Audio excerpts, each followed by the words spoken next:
Good evening. This is CTV News for April 29th. I'm Taylor Thomas. Thanks for joining us.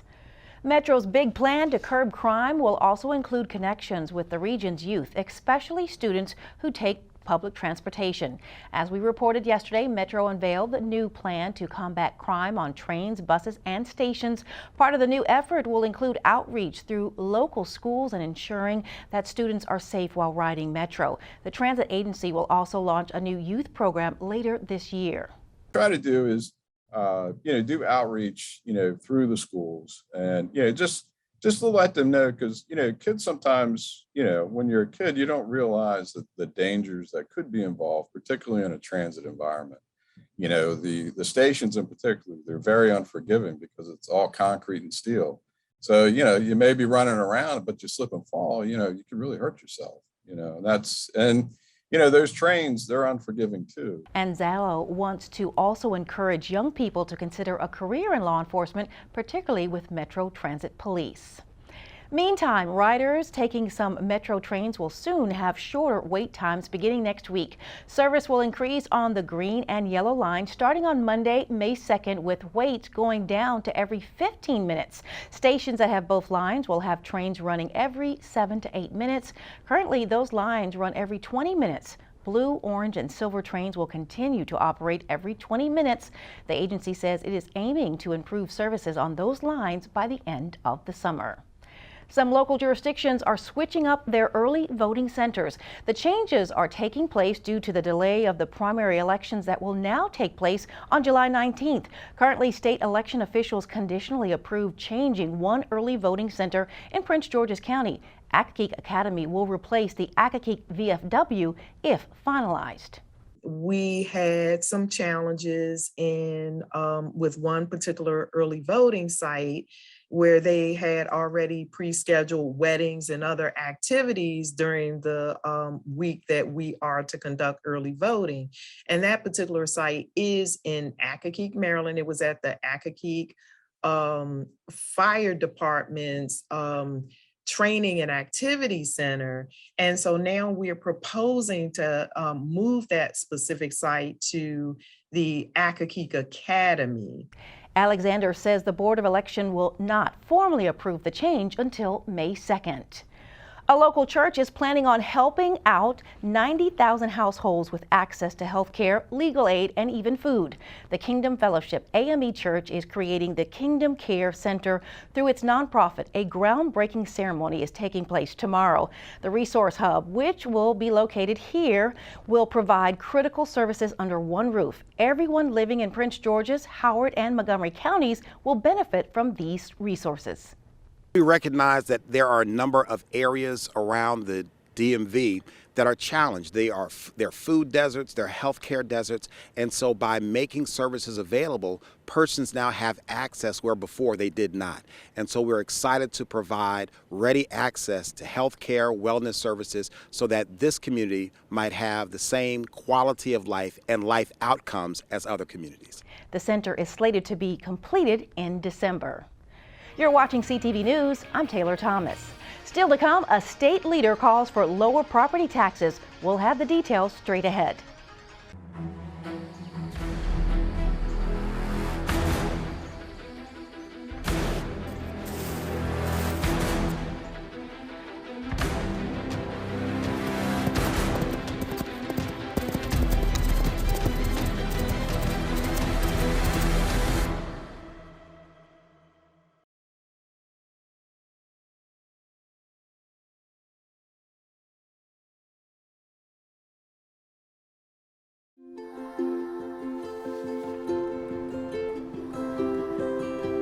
To Sofia and Gabriel, mis flores, my little flowers.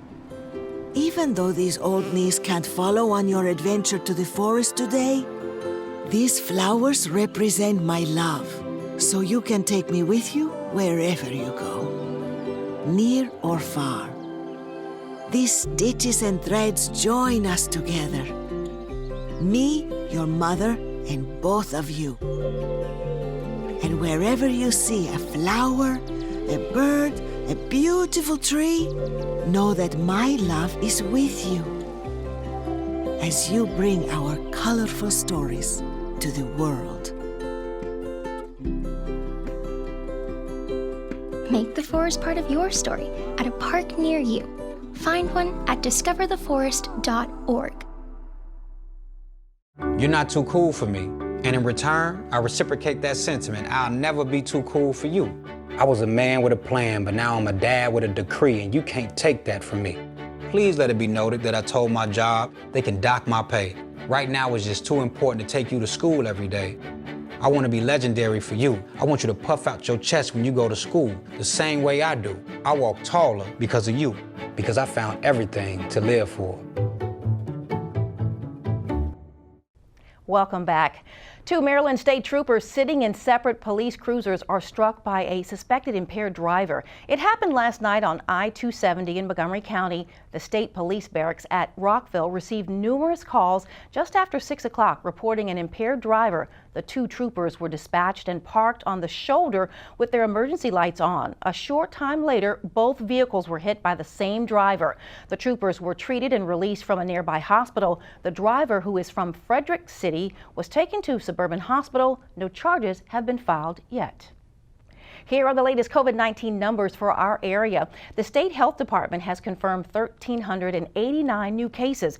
Both the state and county positivity rates have inched up at 4.65 and 5.26, respectively. 7 Marylanders have died of COVID over the past 24 hours. 194 people are hospitalized. That's up from 11 from yesterday. Wes Moore gets a major endorsement from a prominent Maryland congressman. House Majority Leader Steny Hoyer throws his support for the candidate running to be Maryland's next governor. Moore is in a crowded race of Democrats vying to be the state's next top leader. Hoyer's endorsement is a major boost to Moore's campaign, which has already seen recent support from Prince George's County Executive Angela Alsobrooks and former gubernatorial candidate Ben Jealous. Maryland's primaries are set for July 19th. Maryland's comptroller and gubernatorial candidate Peter Franchot is calling on local and municipal governments to cut their property taxes in the coming year. Speaking at a Board of Public Works meeting earlier in the week, Franchot said the real tax burden for Marylanders is the local property tax. His call to reduce taxes comes as jurisdictions are finalizing their budgets for the coming fiscal year. Those budgets will be funded in part by assessments on residential and commercial properties. Franchot says he remains concerned about the potentials are for recession. On Wednesday, the 3-member board, which includes Franchot, approved a recommendation by the Commission on State Debt to hold the line on state property taxes. Maryland's Attorney General is calling on the U.S. Department of Education to cancel the student loan debt of some borrowers. Brian Frost is asking for the federal student loan debt to be wiped clean for individuals who attended schools operated by Education Corporation of America.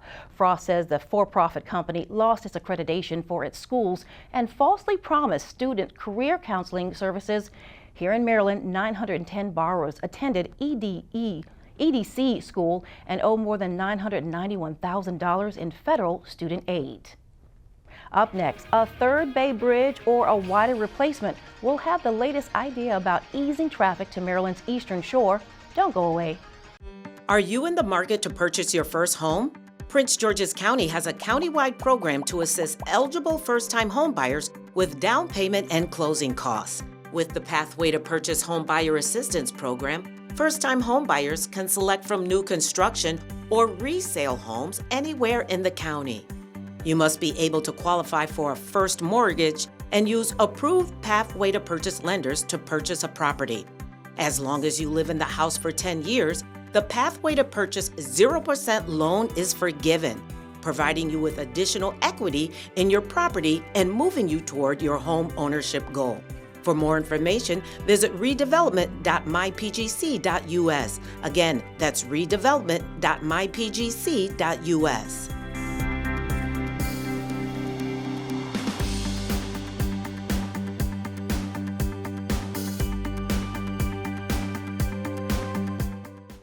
Thanks for staying with us. Local leaders are urging the Maryland Transportation Authority to replace the Bay Bridge with a new 8-lane span. Governor Larry Hogan made headlines in 2019 when he said the only option he would accept would be to add a third span.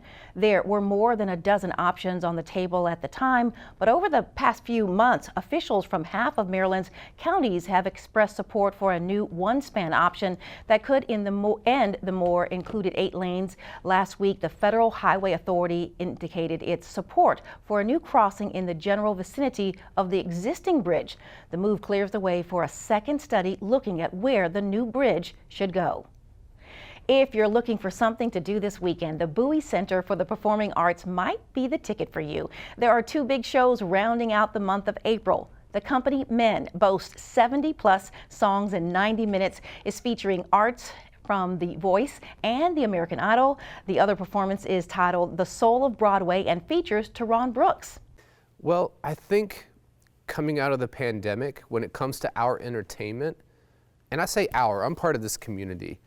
You know, I'm so used to seeing a lot of like the downtrodden, like sad, real serious dramas. This is a chance to be uplifted with song.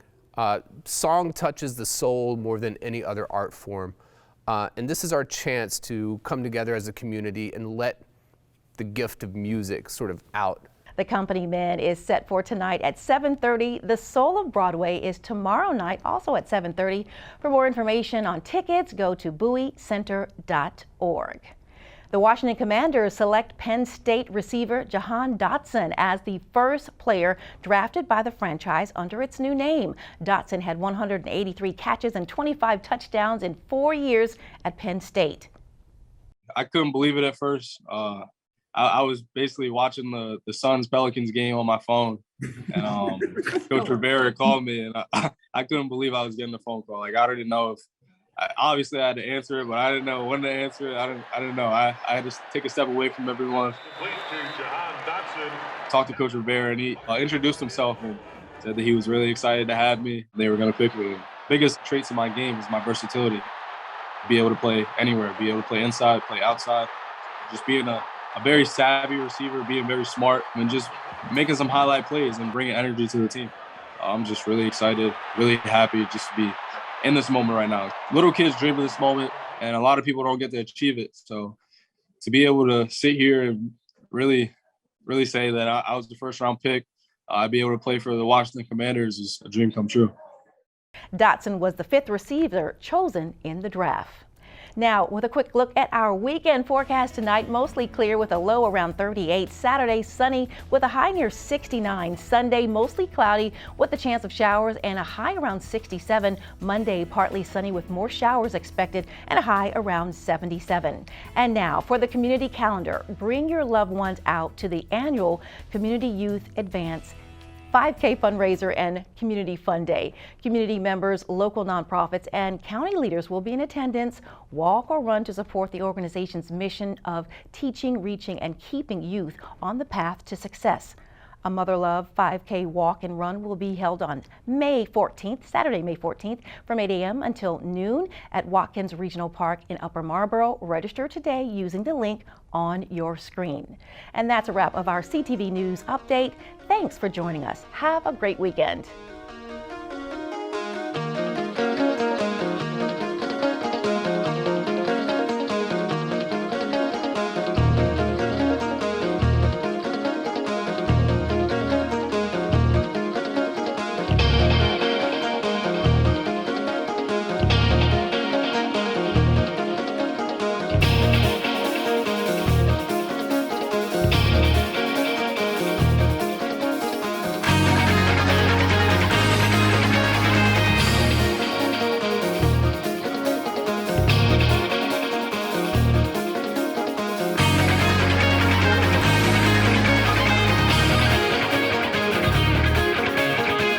My Shiro doesn't always wear a cape, but she always has time for a hug, a smile, for going the extra mile. My Shiro stretches every dollar, puts in long hours, puts others first. But now it's your time, Mom. When you're ready to retire, we want you to be able to enjoy it. It's time to start saving now. A free 3-minute online chat can give you the personalized tips you need to start boosting your retirement savings today. Visit aceyourretirement.org/Shiro.